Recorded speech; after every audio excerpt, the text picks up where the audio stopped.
Hi guys, इस video में हम लोग बात करेंगे जो भी स्टूडेंट्स आप लोग अगर जेईई मेंस के लिए अपीयर होने वाले हो और आप किसी कैटेगरी में आते हो, जैसे ईडब्ल्यूएस कैटेगरी से आते हो, एससी एसटी कैटेगरी से आते हो, या ओबीसी एनसीएल आपके पास होना चाहिए बट आपने अभी तक बनवाया नहीं है, तो विद इन अ वीक कैसे बनवाना है उसके बारे में पूरा डिटेल्स में बात करने वाले हैं। कैसे आप अपने डिस्ट्रिक्ट से बनवा सकते हो, कौन कौन रोल प्ले करते हैं, किससे किससे आपको मिलना पड़ेगा अप्लाई करने के लिए, आपकी तरफ से क्या क्या प्रोसेस रहते हैं, और फिर ये जल्दी जल्दी कैसे बन जाएगा वो सारा कुछ समझने वाला है। बाकी अगर आपके पास ऑलरेडी है, आपकी फर्स्ट ईडब्ल्यू सर्टिफिकेट है या कैटेगरी सर्टिफिकेट है, जो भी कैटेगरी में आप आते हैं, तो आप अपना फॉर्म फिल कर सकते हो। यहाँ पे ओल्ड और न्यू से कुछ भी लेना देना नहीं है।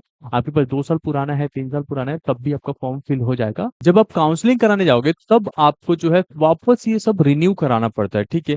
कभी फॉर्म फिलिंग के लिए अलग से सर्टिफिकेट तो देना ही है, वापस से काउंसलिंग के टाइम पे रिन्यू करना पड़ेगा, क्योंकि वहाँ पे फाइनेंशियल ईयर चेंज हो जाता है।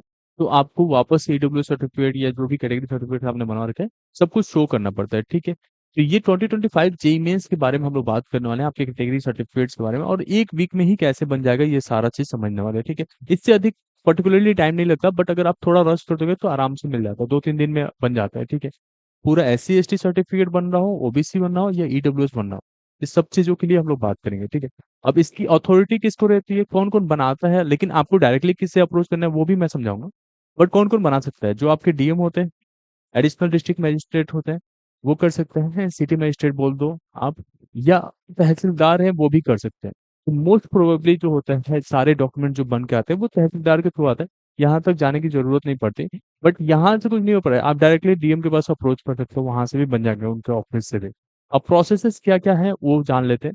आपके पास एक फॉर्मेट होता है, ये फॉर्मेट के लिंक्स जो है हमने टेलीग्राम पे डाल दिया है। टेलीग्राम पे ये सारे फॉर्मेट आप डाउनलोड करके चेक कर सकते हो कि क्या इस फॉर्मेट में आपका बन रहा है या नहीं।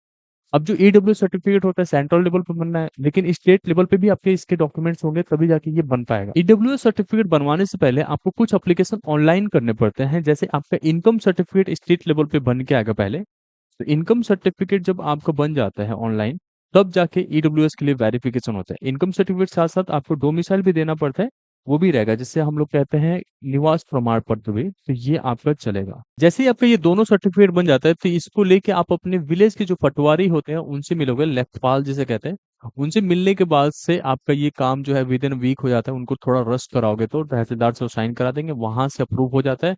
तो आपको कहीं और साइन कराने की जरूरत नहीं है, फिर वो आप कहीं पे भी यूज कर सकते हो। बाकी अगर आपके पास एससी है, एसटी सर्टिफिकेट्स है, तो वो तो डायरेक्टली आप ऑनलाइन कराओगे, आपके पास आ जाएगा। उसके साथ साथ आपको ये ध्यान रखना है कि आपका डोमिसाइल जो निवास प्रमाण पत्र है, उसके साथ साथ इनकम सर्टिफिकेट वो भी बनना चाहिए। ये सारी चीजें जरूरी होती हैं। हालांकि आपका एससी कैटेगरी है तो उसमें इनकम का कुछ खास मैटर नहीं करता, इवन दो आप गवर्नमेंट जॉब से आते हैं तब भी आपका एससी कैटेगरी का तो जो हेल्प मिलना होता है गवर्नमेंट की साइड से, जो आपका रिजर्वेशन है वो मिलेगा ही मिलेगा, ठीक है। तो इसको लेके परेशान नहीं होना है। बट ये जो प्रोसेस है ना ईडब्ल्यू सर्टिफिकेट तक जाने का या कोई भी कैटेगरी सर्टिफिकेट बनाने का, 1 हफ्ते से ज्यादा का नहीं होता। इवन दो आप 2-3 दिन में ही करा सकते हो ये। अब होता क्या है, आपने क्या किया, ऑनलाइन एप्लीकेशन करा दिया किसी भी साइबर कैफे से जाके, जो भी आपके नियर बाई में सीएससी सेंटर्स होते हैं उससे आप करा सकते हो। जैसे ही आपने ऑनलाइन करा लिया तो उनसे एप्लीकेशन के नंबर ले लोगे, रेफरेंस आईडी, और फिर आपको सिंपली जाके अपने तहसील पे जो लेखपाल बैठते हैं वहां पे बात करोगे, एंड देन वो लोग आपका तुरंत करा देंगे साइन। जैसे ही उनका साइन हो गया ना, तो वो चला जाता है तहसीलदार के पास, जहाँ से वो लोग अपना साइन करा लेंगे, एंड देन स्टैंप वगैरह लग जाता है, फिर आपके हाथ में आ जाता है। तो आप डायरेक्टली आपके हाथ में नहीं आता है, वो वहां से अप्रूव कर देते हैं, और फिर वो ऑनलाइन आ जाता है, और फिर जहां से आपने कराया था सीएससी सेंटर से, वो लोग आपको डाउनलोड करके एंड देन वो अपना भी मोहर लगा के एंड देन आपको दे देते हैं, और वहां से हो जाता है। ईडब्ल्यू सर्टिफिकेट तो आपको डायरेक्टली हैंड टू हैंड मिल जाता है, इसमें ज्यादा प्रॉब्लम नहीं होता है। बट इससे पहले वो जो पर्टिकुलर डॉक्यूमेंट्स मैंने बताया वो लेना बहुत जरूरी है। अब इससे रिलेटेड कुछ डाउट्स आ रहे हैं तो आप कमेंट सेक्शन में पूछ सकते हो मेरे से, मैं आपको बता दूंगा।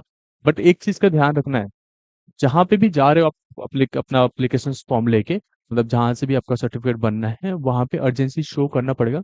ये बताना पड़ेगा कि आपको कुछ ही दिन की जरूरत है। अगर कुछ पैसे ज्यादा लगते हैं, एप्लीकेशन के तो बस पैसे लगने होते हैं, बट कुछ जगह पे मांगते हैं, तो वहां पे देके एंड देन ये सब चीजें करा सकते हो। बट ऐसा नहीं आप ये सोचना कि चला जाए, बहुत ही जरूरी है, इसका बहुत ही ज्यादा बेनिफिट मिलता है आपका कैटेगरी का लेके। जैसे ये बन जाएगा उसके बाद से जेई मेंस का फॉर्म फिल करना है, ठीक है। एक चीज का ध्यान देना, अगर आप किसी मिडिल मैन के थ्रू जा रहे हो कराने के लिए, आप डायरेक्टली तहसीलदार से नहीं मिल पा रहे हो, लेखपाल से नहीं मिल पा रहे हो, उस केस में ये भी ध्यान रहे कि जिससे भी करा रहे हो वो लेजिट है, वो कुछ दिन के अंदर करा देंगे। अगर फंस गया आपका, तो फिर आप उसके भरोसे बैठे रह जाओगे, आपका होगा नहीं, वो एक दिन करके टालते रह जाएंगे, ठीक है। आपको खुद ऑफिस तो जाना ही पड़ेगा, लाइक आपका तहसीलदार इतना ही दूर होंगे रहते होंगे। ठीक है, तो तहसील आपको जाना है, देन आपको लेखपाल से मिलना है, देन हो जाता है।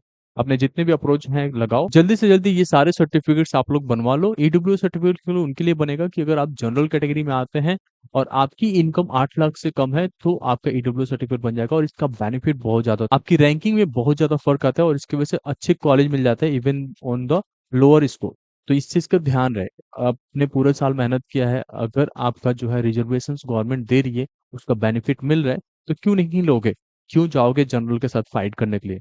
जो जनरल में है, जो ऑलरेडी इकोनॉमिकली गुड है, अच्छे जगह पे, तो उनको नहीं करना। इसीलिए तो ये आया है सबको इक्वली करने के लिए ना। लाइक ईडब्ल्यूएस पहले नहीं था, गवर्नमेंट ने इसीलिए तो इंट्रोड्यूस किया कि अगर किसी का इनकम कम है तो उसको भी रिजर्वेशन मिलना चाहिए, जैसे कि उनकी फैमिली का इनकम जो है स्टेबलाइज हो सके एक साथ से आता है। ठीक है, SC ST को रिजर्व कर ही दिया जा रहा है, जैसे कि वो अपर कैटेगरी को मैच करना शुरू कर दे। OBC एनसीएल को भी बैक में नहीं रखा जा रहा है, वो भी अदर बैकवर्ड क्लासेस को भी ऊपर लाया जा रहा है। तो ये रैंकिंग के थ्रू लेके आया जा रहा है, पता नहीं कब रिजर्वेशन जाएगा, बट अभी आपको अपॉर्चुनिटी मिल रहा है, बेनिफिट्स है इसका, तो आपको बनवाना चाहिए और अर्जेंसी दिखा के बनवाना चाहिए। ये बहुत ही ज्यादा बेनिफिट होगा। इवन तो अगर एक बार अभी बनवा लोगे, तो आगे रिन्यू कराने में बहुत ही ज्यादा समय नहीं लगता है। वो सब चीजें हो जाता है। और स्टेट गवर्नमेंट किसी भी कॉलेज में आपको जाना है, ये सब हर जगह पे यूज होगा। तो अगर आपने अभी तक नहीं प्लान किया था, तो प्लान करो। अगर आपको इससे रिलेटेड कुछ और क्वेरीज हैं, तो आप कमेंट सेक्शन में बता सकते हो, उसके ऊपर हम लोग एक डिटेल वीडियो लेके आ जाएंगे। ठीक है, उसके साथ साथ एक चीज का ध्यान रखना, ये चैनल आपको काउंसलिंग तक बहुत ही ज्यादा सपोर्ट देने वाला है। तो इस चैनल को मेक श्योर कि आपने सब्सक्राइब कर रखा है, और टेलीग्राम पर हमने फॉर्मेट डाल दिया है, वो जाके चेकआउट जरूर कर लेना। ठीक है, होपफुली आपको ये वीडियो पसंद आएगा। Thank you so much.